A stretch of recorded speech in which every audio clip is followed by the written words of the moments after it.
Welcome back for our special keynote address coming from Kenya.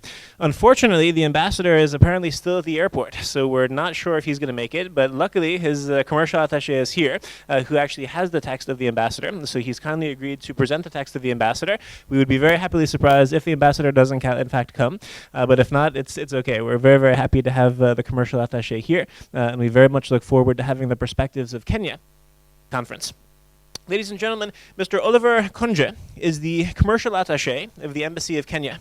He began this position in May of 2011. Before that, he was actually based in Kenya as Chief Trade Development Officer at the Ministry of Trade. Before that, he actually worked in academia, and he was a lecturer at two places, the Kenya Institute of Business Training, as well as the Jomo Kenyatta University of Agriculture and Technology. In the meantime, he also worked a little bit in the private sector itself as a consultant on business, management, and finance. And he was initially born in Lake Victoria, Kenya. So I think what's interesting today, through the eyes of a commercial attaché, we can really see how also the cultural bridge, in my opinion, very often can influence the economic bridge, and vice versa. And especially when we're talking about the relations between Europe and Africa, I think that's crucial.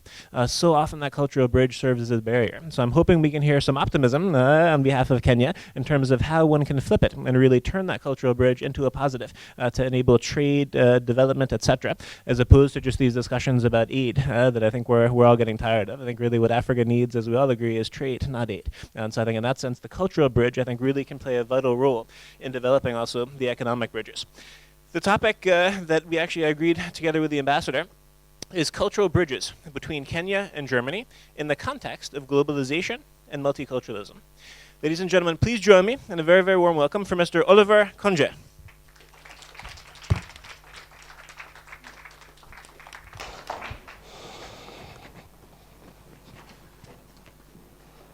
Thank you, Mike. Mark, I'm glad to be here, and thank you so much for giving me this opportunity to share with you. As you have heard, my name is Otieno Konje from the Kenya Embassy. And Kenya is based in Africa, East Africa. Eastern part of Africa, that is, we are bordering the Indian Ocean. Kenya is also within East African community where we have Kenya, Uganda, Tanzania, Rwanda, Burundi, that make up East Africa. Kenya is the strongest economy in the whole of Southern Sahara in Eastern African region, competing with only South Africa, and quite a well-developed country in terms of infrastructure, economic infrastructure, and so forth. In Kenya, basically, we have 42 tribes. Here, we'll be talking about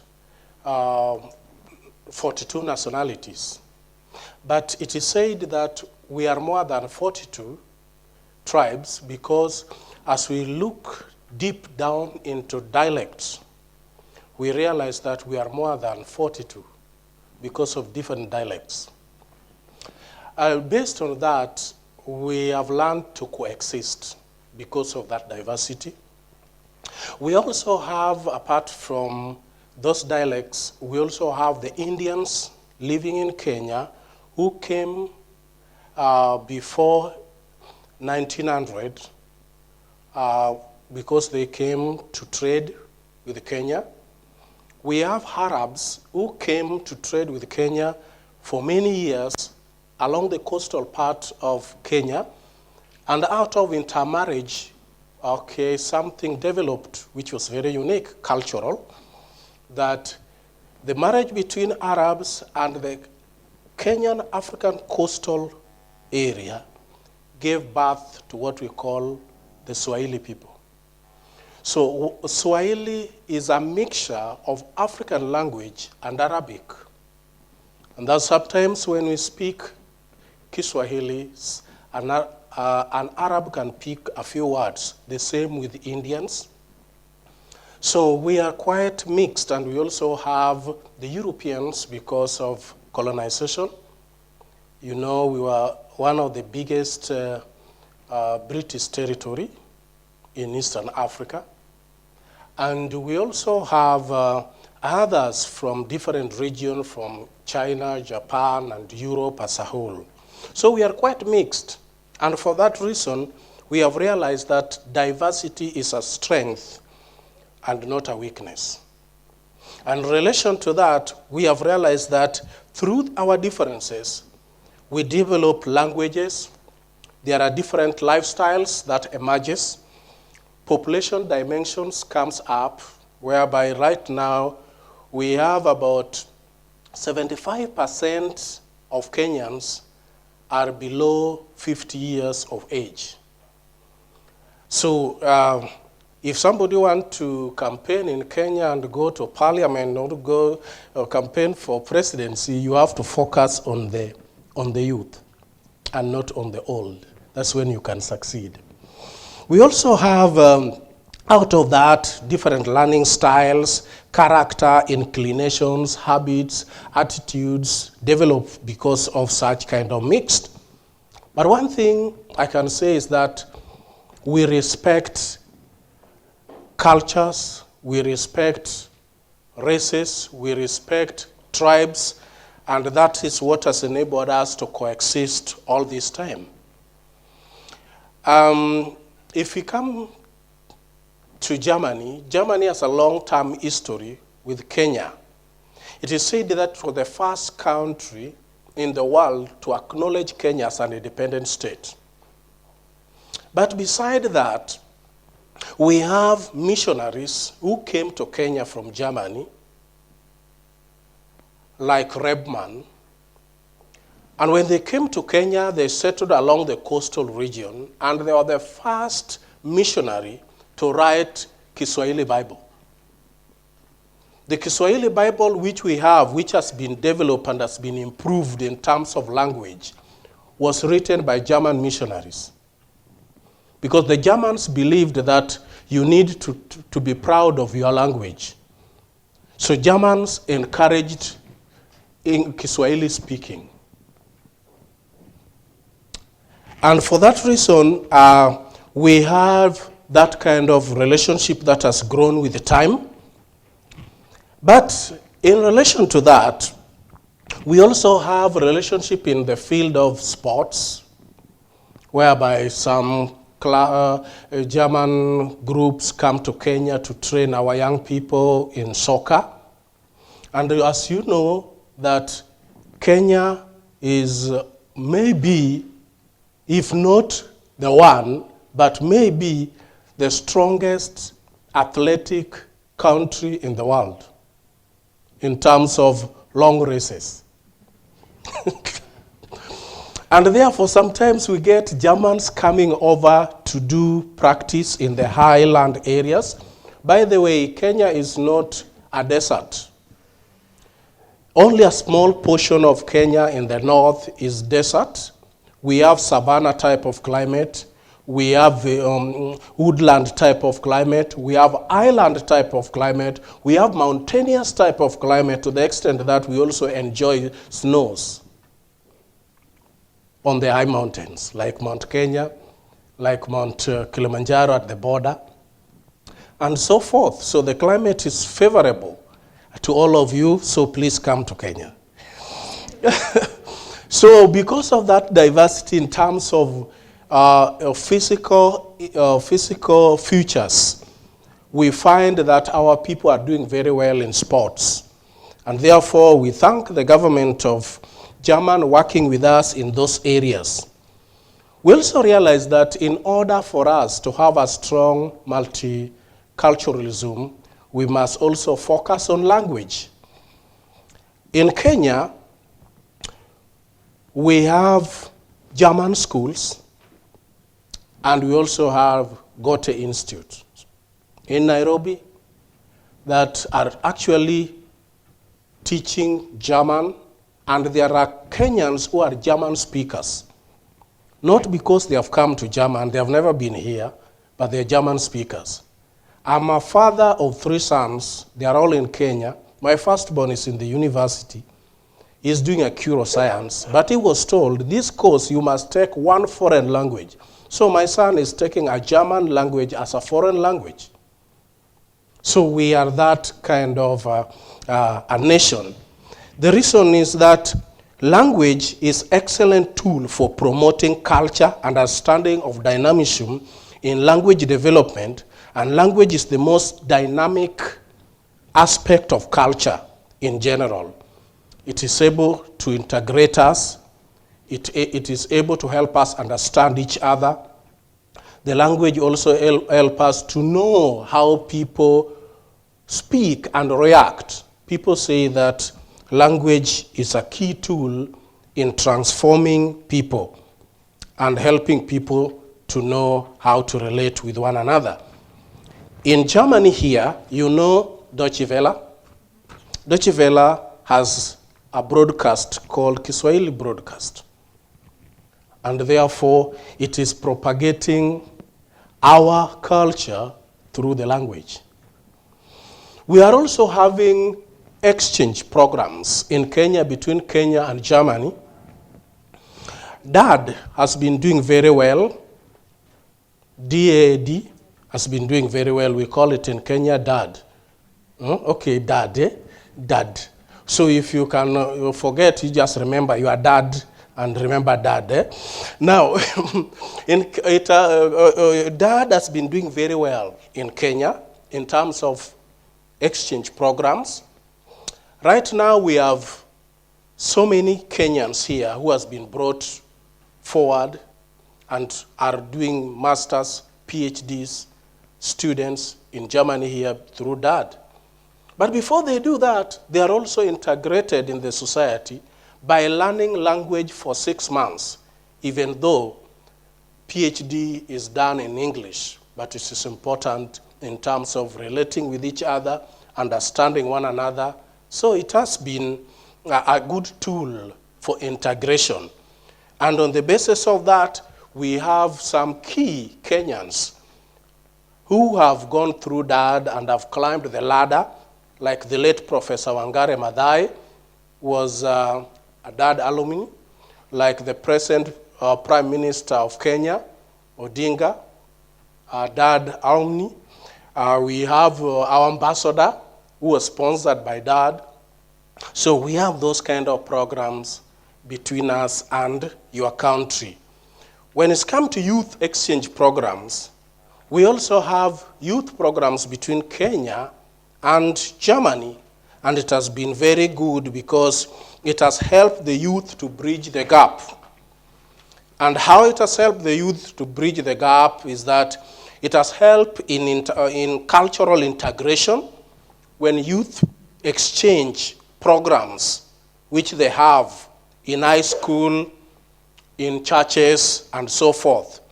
We also have some youth socioeconomic empowerment between Kenya and Germany, and this has led to what we call exchange of knowledge, concept, information, income initiative, generating activities, job creation, joint ventures, and so forth.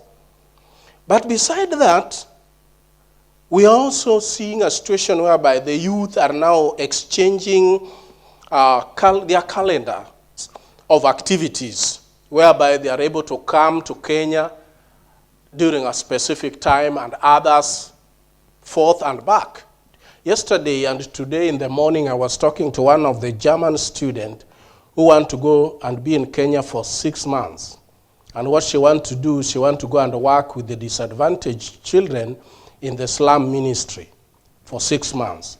So we encourage such so that people may understand us better. It is said that people behave differently based on their culture. If I look at you like this, and after some time I look away, it doesn't mean that I hate you. In my culture, you cannot steadily look at somebody on the eye for several minutes. Once in a while, you look away. But in the East, if you do that, they think that you are not honest. So culture, understanding culture is very important. And that's the reason why I'm here, that we may share on the same issues. But as we integrate and we share and we exchange programs, and our politicians have been coming continuously to share various aspects of Kenya, and your ministers and leaders goes to Kenya, share different aspects. We have realized that the more we integrate and we understand one another, the more we do business together, because we are able to realize that we have differences in the field and we can capture or capitalize on the same, on our differences. But there are some barriers and challenges when it's come to intercultural relations. One of them is which, before I came here, we're discussing with one of the Germans, is visa and other immigration-related issues. This has been a challenge to both sides, in the sense that some people want to do business there, their visas are delayed. Those people want to come this way, their visas, those kind of challenges are there, but we are hoping to tackle them on the basis of our relationship. But they are minimal, a few cases that are there, because we also know there are people who do not want to come to Germany for the right, maybe, purpose, but for their own purpose that must be considered. We also have financial and material constraints for exchange programs, because like a high school student or a university student who is not working, you want to be in Kenya for several months, you must also figure out how much it will cost you to be there. And sometimes that cost may affect your desire to be in Kenya, to be in Africa, to be in America, or to be in another country. We also have the language barrier. The language barrier is there, the sense that we were not colonized by Germans and were colonized by the British. British is our second national language after Kiswahili. So we speak more of English than German. So if you're speaking if somebody is speaking German, it means that he learned that as a what we call optional subject in the high school. So that kind of a challenge is there, but I do believe that along the way, as people integrate, we will overcome it. There are also some other challenges in terms of time zones, seasons, and structural differences. For example, the way we have structured our education system is slightly different from the way you structure your education system. So when we come, it becomes a challenge, and that's the reason why I had to leave my children behind, because at the stage where they were, they could not come and integrate properly. Even if they were to come to international schools, there will still be some challenges because of the differences in terms of the school structure. And those are some of the challenges that we meet. Like when you are having your summer, back at home, people are in school. We go for holidays in December, April, August. Is the other way around. So that brings some elements of challenge when it's come to exchange program. So when it's come to economic issues, the cultural aspect is also very strong. For example, if I'm doing a business with you, you cannot come always to be telling me hi. I will find it offensive. I would like to have a handshake. And a handshake. That is a cultural thing. That tells me you are actually with me. So that is a cultural thing. And it's the same with you. You may have it differently. So when we are doing business, we also observe that. We also observe how people talk. Sometimes you may find most of us from Africa, we speak with a lot of force. Well, a German will speak very softly. He will speak with a lot of force. Now, and that you may wonder, why is this person shouting at me?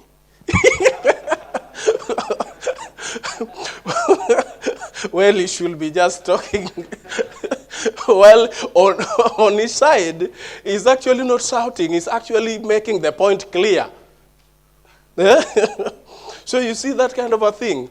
So in the process, when you learn more about differences in culture, it helps you to integrate with the people. It also helps you to know how to go around some issues when it's come even to what we call economic negotiations. I worked in a department in external trade whereby we're doing much of negotiations. I was in Asia, charge of Asia, and we're doing a lot of negotiations, and sometimes those negotiations can be rough because everyone wants his portion out of what you are negotiating.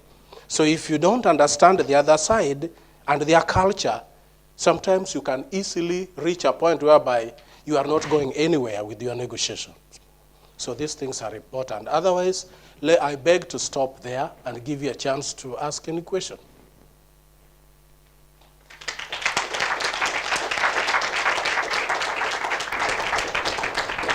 Thank you so much for the nice information that you gave. We are here since 3 days, and finally there is one speaker who was talking about a success story, which was a pleasure for me personally to hear that. So congratulations and go on, please. At least a country has succeed about to live together with multicultures. As you say, 69 dialects and 42 minority groups. Congratulations. I have a question about people who come from Kenya to Germany. I'm not sure to what degree that happens or how many people in Germany have Kenyan background, but I'm curious if basically how these people feel in Germany in terms of being accepted. Do they ever feel that there are any problems or miscommunications between the Germans here when they come to visit for school programs like you were saying, or for any other programs? Well, the most highlighted one is the language. They say that German language is a bit technical because sometimes it is different from speaking it and writing it. Because sometimes you are speaking it, and when it comes to writing, you may start with the end of your sentence the other way around. And these are some of the challenges they face, but along the way they learn to cope up with it when it's come to integration. The other aspect is that which have come across all over, even in US. Somebody was asking me whether Kenya is in Nairobi. Well, Nairobi is the capital city of Kenya. The aspect of meeting people who do not have actually the knowledge of where you come from. So that is a challenge to them.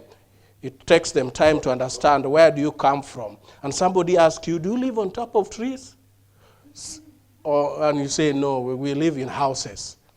Simply because of that aspect of not understanding the Africa as a whole. By the way, before I came here, I knew Germany in and out because I did European history. Not only as a subject, but as a nationally examinable subject.